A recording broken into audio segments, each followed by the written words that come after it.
Please remember that the Lucy Pod is not a replacement for professional medical advice. If you have questions or concerns about your own amazing brain, please speak to a medical professional. I'd also like to acknowledge the traditional owners of the land on which I speak to you all today, the peoples of the Kulin Nation. Always was, always will be Aboriginal land.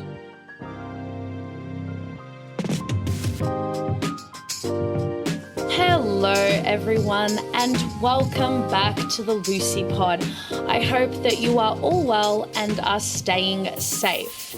If you listened to my latest episode, you will know that I am no longer drinking. I do not drink alcohol, and it's been that way for about 3-4 months, and I attribute this to my ADHD medication, Vyvanse, which is not only used to treat ADHD, but it's also in some cases used to treat addiction and binge eating disorder. So I'm thinking that me not wanting to drink is somewhat of a positive side effect that I get to benefit from, even though I don't have any of these conditions and I'm taking Vyvanse to treat my ADHD. It's shut something off in my brain, and now I no longer have the desire to drink or to really think about it. And I find this incredibly interesting. So today's episode is going to be about ADHD and alcohol. Before we really dive in, I do want to make it clear that this episode is not about sobriety in the context of alcohol, addiction. This podcast is not a podcast about addiction. So if that is something that you are interested in, this episode is probably not for you. This podcast in this episode is to talk about my experiences of being ADHD and not drinking and the impacts of alcohol on people who are ADHD. Now that we've made that clear, let's dive in. Let's talk about ADHD and alcohol. Grab a cup of tea, water, a soft drink, or any other non-alcoholic beverage and listen in. I think definitions are important when we're talking about this topic. So let's be clear in what we're talking about when we are talking about alcohol, ADHD, and addiction. So really quickly, ADHD, it's a chronic condition and it manifests in symptoms of attention difficulty, hyperactivity, impulsiveness, and these tend to interfere with functioning. Next, alcohol or an alcoholic beverage. So an alcoholic beverage is a beverage containing alcohol, which is a psychoactive and toxic substance.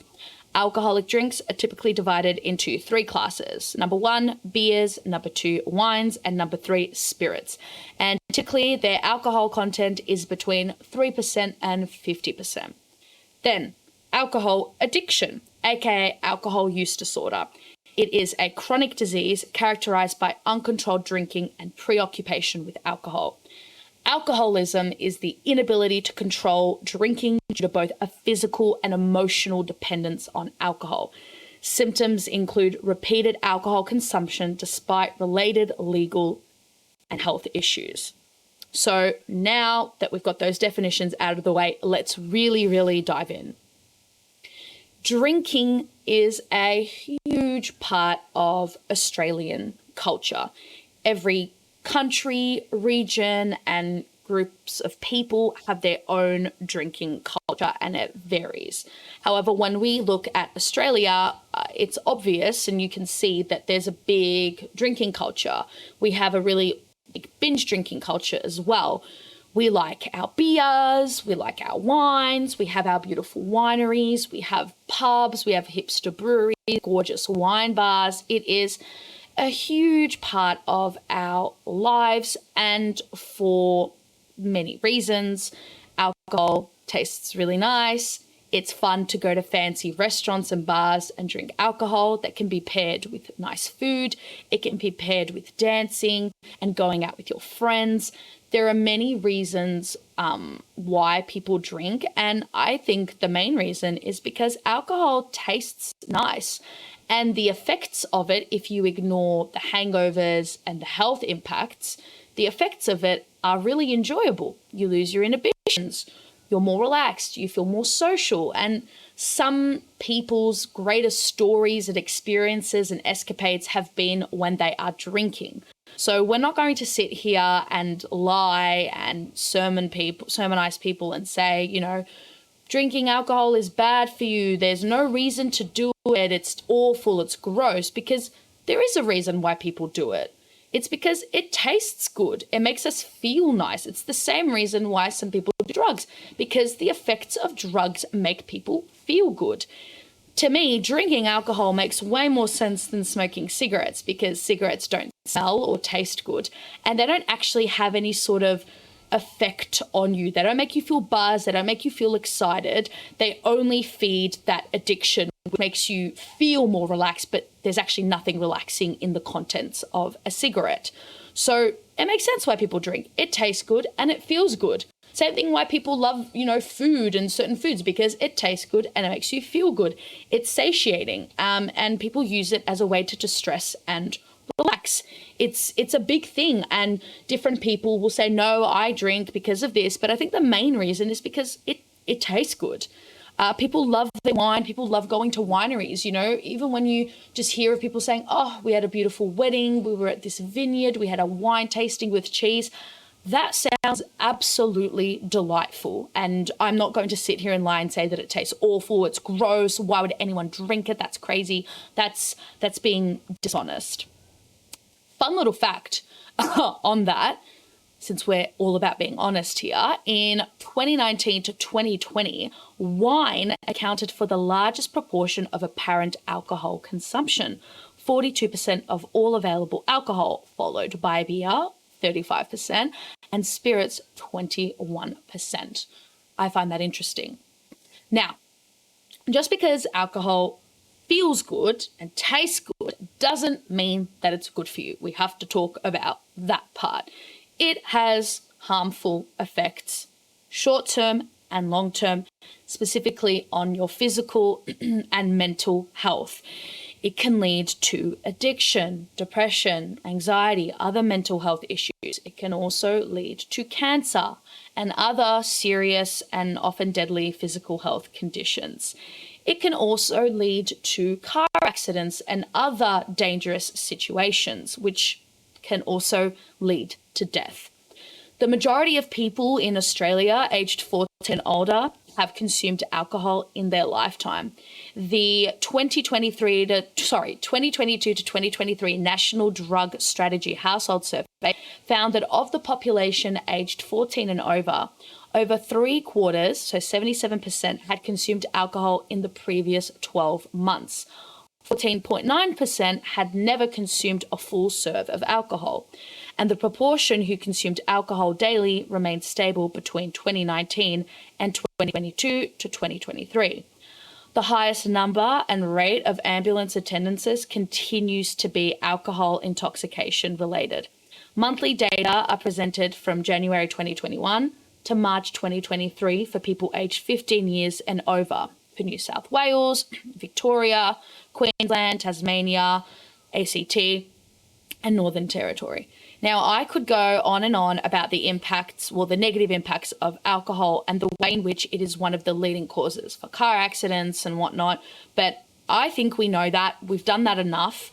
We've got the whole alcohol and how it's bad for you out of the way, but now I really want to get into how alcohol is really dangerous for people who are ADHD and people who are ADHD and who take medication and people who are ADHD and have comorbidities like anxiety, depression, and OCD, etc. ADHD is a risk factor for the development of substance use disorders, particularly if ADHD is untreated, and people presenting with these disorders have increased risk of having ADHD. So there's the earlier alcohol use. A 2018 twin study found that more severe childhood ADHD was associated with earlier alcohol use as well as frequent or heavy alcohol use. There's also the risk of more severe ADHD symptoms. Alcohol impairment can aggravate symptoms of ADHD, such as impulsiveness, difficulty focusing. In addition to long-term use is associated with difficulties with cognition, decision-making, memory, and speech, and these effects can worsen, like the symptoms of ADHD. Okay, but Lucy, like, how does it actually make your ADHD symptoms worse? How does it impact your cognition, your decision-making? What is the science behind it? Okay, even though alcohol is a depressant, so depresses your emotions, it's meant to depress them, make them slower, lessen them, it actually makes your ADHD symptoms worse. So it has the opposite effect. So when a person drinks alcohol, and in this case we'll say an ADHD person or even just a regular person, neurotypical person, it affects the frontal lobe, which is responsible for clear thinking and decision making. And individuals with ADHD may engage in impulsive behavior that can lead to harmful consequences, because when they consume alcohol, their frontal lobe is impacted, because a lot of ADHD impacts the frontal lobe. And then when you combine ADHD, when you combine alcohol with it, it's really, really deadly. It can be a deadly cocktail, no pun intended. It really affects your symptoms of inattentiveness and restlessness. And this makes it really difficult to focus on the tasks at hand, and it makes the afflicted easily distracted. It's believed that this impact is resultant of a less active frontal lobe of the brain. So scans have even shown a smaller prefrontal cortex in patients with ADHD. And like I said, this brain is, responsible for our executive functions such as thinking, problem solving, attention, memory, organization. And when you have alcohol, all of those things are impaired. That's really dangerous. When you lack, when your executive functions are impaired from alcohol, a toxic substance, that's really dangerous, because then you do things that are dangerous. Your thinking is gone, your problem solving is gone, your street smartness, your book smartness kind of disappears in that moment because you've impaired yourself, which we're going to get into. This can be really problematic. And I could make a whole other episode about how, alcohol increases or leads to depression and anxiety and other mental health issues. But like I said, this is about ADHD. And like we've just discovered, or like we've just discussed, the impacts of alcohol whilst you're ADHD, being ADHD are not worth it. They're not worth it for a neurotypical, and they're not worth it for an ADHD brain. And look, all brains are very strong and capable things, and our bodies are pretty amazing. But over time, if you keep putting something in your body that is toxic and that is going to have negative effects, it's going to be problematic. And that's not to say that every one of you who drinks is going to have cirrhosis and die of cancer. I'm not trying to fearmonger, but you are impacting your health. And even if you have a healthy body, and even if you're not ADHD or whatever, it's still not great to drink. And couple it with having ADHD, as I keep saying, our brain is a lot more vulnerable. So even though our brain is great and there's nothing wrong with being ADHD, our brain is more vulnerable. It's more at risk in developing certain disorders, comorbidities. And alcohol really, really preys on that vulnerability. So it's really important to know that if you are an ADHD and you're drinking, you're not a bad person, you're not going to become brain dead or die or anything like that. But just know that your brain is not necessarily best placed for handling alcohol. It's super vulnerable. It's just something that you should maybe avoid. And while that may sound very patronizing and saying like, your brain's just bad and that's why it's not that. It's just so important to know that like some people, it's just best for them not to engage in certain behaviors because it's not for them. It's like, I'm probably not best suited to do boxing. I just don't have the frame for it. I would be vulnerable in the ring. Someone would be able to knock me out like that. So you just got to view it like that. Your brain, it's just not made for the boxing ring of vodka and, espresso martinis. It's probably best if you avoid it altogether.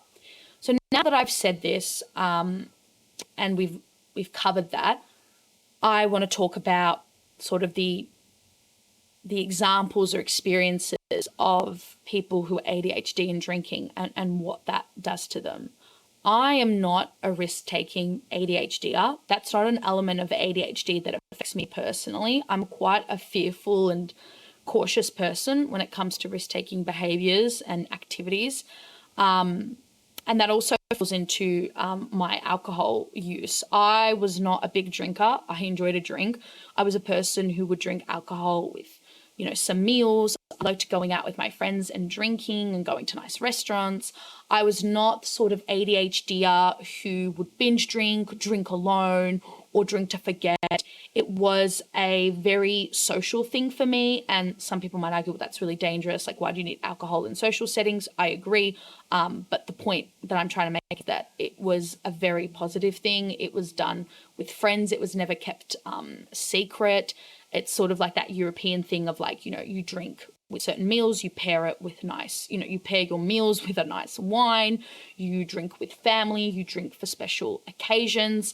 In summer, you sit out on your porch with your family and you might have a nice spritz. It's a very normal activity for me that I didn't abuse. However, I did start to see how it affected me as an ADHDer. I'm someone who's a very high energy person. I don't need alcohol to make me high energy, even though it's a depressant and, it's meant to sort of slow you down. It can make people hyper. I don't need that. I'm already a really hyper person. And it's interesting, when I would drink, even though I would become a bit more social, it would make me feel very foggy and slow. And some of you might say, babe, that's like everyone. Everyone feels that way when they drink. Like, that's a very normal thing. But for me, it felt like this really hard fog. It felt like I was underwater in a spa with the bubbles going at like full speed, buzzing, and this really thick water. And I was trying to wade and swim through it. And it made me feel hot and slow. And I didn't like it. It made me feel foggy. And for someone who already deals with ADHD and has to deal with forgetfulness and with feeling foggy and feeling overstimulated, it would make me feel strange. And this started happening when I started taking my Vyvanse. Beforehand, that fogginess would still happen, but it was in the background. I didn't let it bother me. It was like, babe, that's just you feeling a little drunk, a little tipsy. But when I started Vyvanse, I started to notice it more and more. And it literally made me want to climb out of my skin, my body, and take a shower and scrub my skull and my face. I didn't like the way it made me feel. And then slowly, I just lost the appetite for it, and I just don't drink anymore. But I have a lot of ADHDers in my life and have known a lot of ADHDers in my life who engage in risk-taking behavior, a lot of drug taking, which we're not going to get into, that's for another episode, but a lot with alcohol. I had friends, when I was younger that would abuse alcohol, who were ADHD, who would abuse alcohol to the point where they would end up in predicaments that were really unsafe, not only for them, but just anybody and for the people around them. Like getting so drunk because it seems like fun and a good idea, and YOLO, you're overseas in Mykonos, and ending up, waking up in a place that you don't, know how you got there, you don't know the people, or ending up, in a car with your friends and a bunch of other people, you don't know. And while some of you might be listening being like, that sounds like so Saltburn coded, like that sounds so fun. Like imagine you're in Rome and you get wasted and you end up in someone's villa and you make friends with these rich people and they invite you to their castle. I mean, sure, like I said, most people's funnest stories and escapades have been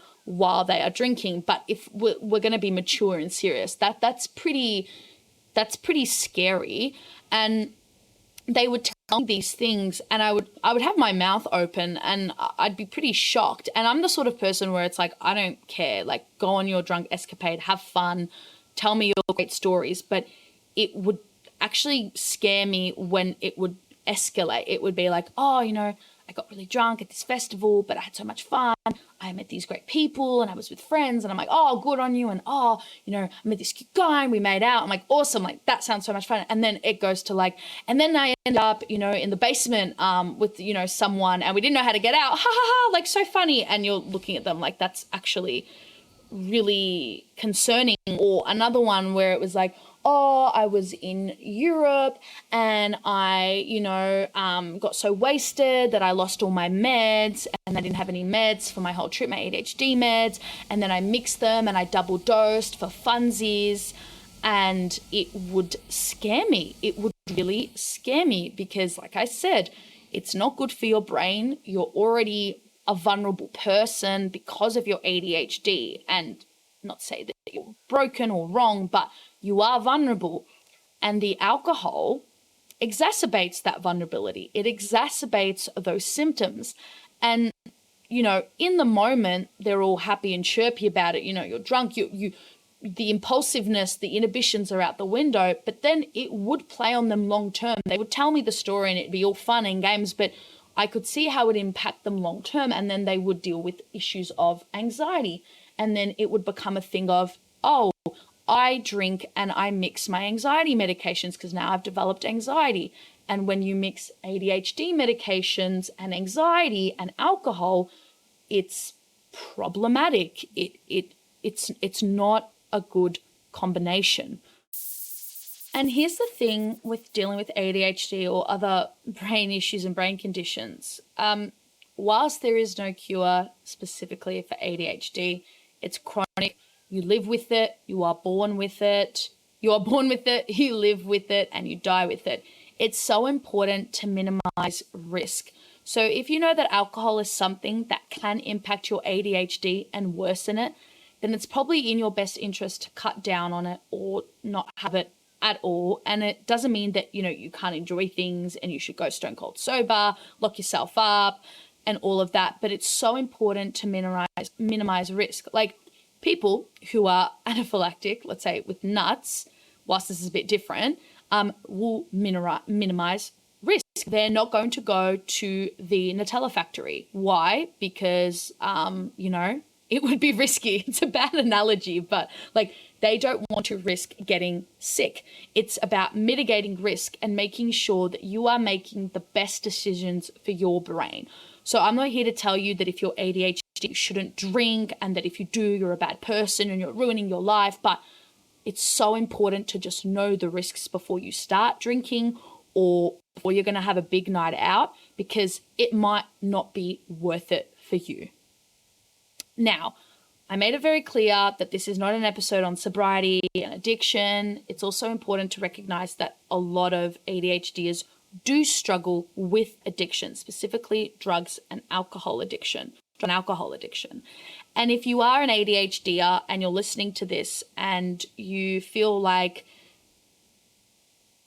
alcohol is negatively affecting you and you want to stop, or even if it's not affecting you, but you want to stop before that happens, before it kicks off and it develops into something else, I do want to talk about ADHD and addiction really briefly, because it is important. It is a part of the conversation that we can't not talk about.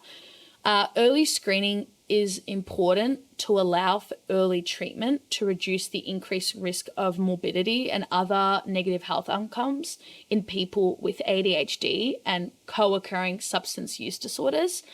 People with substance use disorders can be screened for ADHD using the 6-item adult ADHD rating scale, the Part A1. And people with ADHD can be screened for problematic drug and alcohol use using the DAST, which is the drug abuse screening test. So before we get into treatment, if a person screens positive for either, they should be provided with access to diagnostic assessment.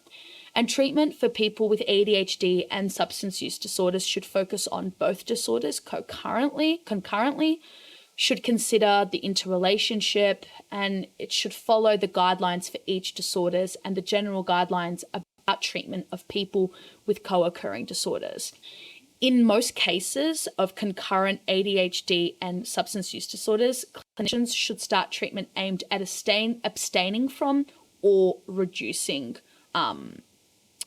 alcohol consumption or drug use. This might complicate diagnosis and treatment of ADHD. However, it's important that whoever you do go and see, dependent on where you are, that they're following those procedures. And I'm going to put some resources in the description. And all of the studies mentioned in this episode and stats will be put in the description. Before I get into more advice and the treatment element of it, I think it's also important to dispel some myths around alcohol addiction, specifically with ADHDers, and the idea of medication, ADHD medication, which I've said in all of my episodes about ADHD medication, that it does not cause addiction. ADHD medication is not being abused by ADHDers so they can get drugs. They're not doing that. I need to make it clear. There's a lot of myths regarding ADHD and substance use disorders and stimulant medication. And one, apart from that one, is that the use of stimulant medication to treat ADHD causes or increases the risk of later developing substance use disorders. There is robust evidence that providing stimulant treatment for ADHD does not increase the risk of substance use disorders compared with people who are ADHD who do not access stimulant medication. Stimulant treatment in people with ADHD can result in many positive outcomes for those with co-occurring substance use disorders, including reduced substance use. Like I said, Vyvanse is used to treat substance addiction. The other positive outcomes from the use of stimulant medication in people with ADHD include a protective effect against mood disorders, suicidality, criminality, accidents and injuries, traumatic brain injuries, motor vehicle crashes, and improved educational outcomes.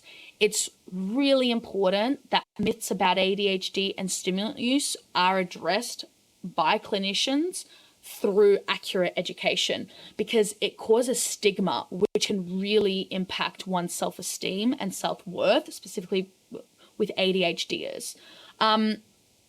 There's also statewide regulations regarding the prescription of controlled drugs, which include stimulants, which sometimes preclude ADHDers who have a substance use disorder to access stimulants, but that's a whole other topic for another episode, which it will be an episode. So now that we've got those myths out of the way, I want to say that if you feel like you might be struggling with alcohol addiction or you want to stop before it gets that way, as I said earlier, and you're not sure where to start or what to do, there's two ways that you can approach it, in my opinion, remembering that I'm not a doctor, I'm not an expert.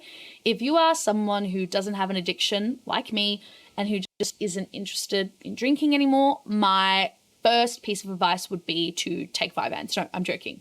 Don't take medication that's not being prescribed to you. No, my first piece of advice would be to just go cold turkey and stop drinking for like a week. Just don't drink for a week, which should be easy if you don't have an addiction, and you just keep increasing it. You say, okay, it's been a week. I'm going to go to 2 weeks, 3 weeks, then a month, 2 months, and so on. And you just keep increasing it until you're like, oh, I'm forgetting that I'm not drinking. I'm not counting. Oh, it's been a week. It's been 2 weeks. I'm just not drinking anymore. Now, if you are someone that feels like they might be struggling with an addiction or a dependence, I'm not going to give you exact tips because, like I said, I'm not a doctor. But what I will say is that you do need to go and see a doctor, whether that's a GP, a psychologist, a counselor, a psychiatrist, or in this case, parents taking your child to a pediatrician. It's really important that you seek professional help, and your, medical provider or, whoever's looking after you will be able to assist you. But it's really important that if you feel as though you can't stop or you feel like alcohol is negatively affecting you, especially if you're taking ADHD medication, it is so important to speak to a medical professional who will be able to assist you. Now, parents, I also want to angle this towards you because I feel like alcohol and talking about the dangers of alcohol is a really parental thing. Parents are really worried about their children drinking and doing drugs and having sex and all of that. And I am not into fear-mongering or anything like that, or the whole war on drugs, kick your kid out if they drink and all of that. I'm not into that. And obviously every single parent has their different parenting styles and different values and outlooks on alcohol and the way that they are going to manage their children who drink. I'm not a parent. I'm just a child. But I think it's really important for parents to know about these risks with their children if they're ADHD, and to keep a really close eye on their children, especially if your child's taking ADHD medication and they're getting to an age where they're getting invited to parties and they're drinking. It's so important that you speak to your child's doctor about this, if they are medicated, how alcohol is going to impact them. I think it's really important to know about that and to communicate that with your child. It's so important to have an open dialogue with your children about alcohol and about the impacts of it. If you treat it as something, if you don't talk about it, that's its own issue. But if you treat it as something that, if they do it, they'll get grounded, they'll get into trouble, they'll get kicked out, and you demonize alcohol, your child may never feel like they can come to you if they're in a situation where they don't feel safe because of alcohol, or feel like they can come to you because they might be struggling with alcohol, or if they have questions. It's easier said than done. Like I said, I'm not a parent or a parenting expert, and every parent's going to raise their kid as they see fit, and it depends on context. But I think as a main thing, I saw this a lot with a lot of the ADHDers that I knew who were engaging in risk-taking behavior. When I would say to them, why didn't you just ring your parents, or why don't you tell your parents you lost your meds or that you're feeling this way? And they would say to me, they don't know that I drink. And I would say, so what? Like, it doesn't matter. Like, you were unsafe. They'll care more about that. And they would say, if they find out that I was drinking, they're going to ground me or kick me out, or they're going to yell at me. I'm too scared to talk to them. Because children, especially adolescents, feel like if they tell you about something like this, that they're going to have their freedoms taken away. And it's natural for teenagers to lie, like this idea that if a teenager lies, it's a really bad thing, and that da-da-da-da-da. It's natural for teenagers to lie, and they're going to lie to you, but to sort of combat that secrecy and the feeling like they can't come talk to you is by having an open conversation, talking to your children about alcohol, making them feel as though they can come to you with questions, and letting them know that, hey, they might come home really drunk and you might be annoyed with them in that moment, but you would rather them come home, say to you, hey, I'm really drunk, I don't feel well, than not tell you at all. Or, if they get in a sticky situation and they, are in a predicament, they can't drive and they don't want to get in the car with someone, you would rather them ring you at 3:00 in the morning and wake you up and say, hey, I'm really drunk and I don't know how to get home. Can you help me? You might be angry in the moment, but you would have rather them come to you and do that, and you can have a conversation about it. I think that's so important because I see a lot of this risk-taking behavior in ADHD teenagers because, again, not only are you vulnerable because you're ADHD, but teenagers are also vulnerable. It's the time for teenagers to do things, to be impulsive, to drink, to do drugs, have sex. I'm not saying that all teenagers are like this, but it is a thing. So I'm going to keep saying it, it is just vital that you talked to your children. A lot of people think like that's a really strange thing to say, but you should talk to your children. Find out what's happening in their lives, if they are on medication or not. And they say, I'm going to a party. Ask them, talk to them about it. Don't say, no, you're not going to that party because there's going to be alcohol. That's, the devil's drink. Be normal. Talk to them like you would have wanted to be spoken to when you were a teenager and you had questions and concerns about drinking. I think that's a key thing. And just, again, I have to reiterate, if you feel like ADHD is messing with your meds, it's messing with you, and you're wanting to stop and you are struggling and you don't feel like you can just quit, or it's just not working, please speak to a medical professional.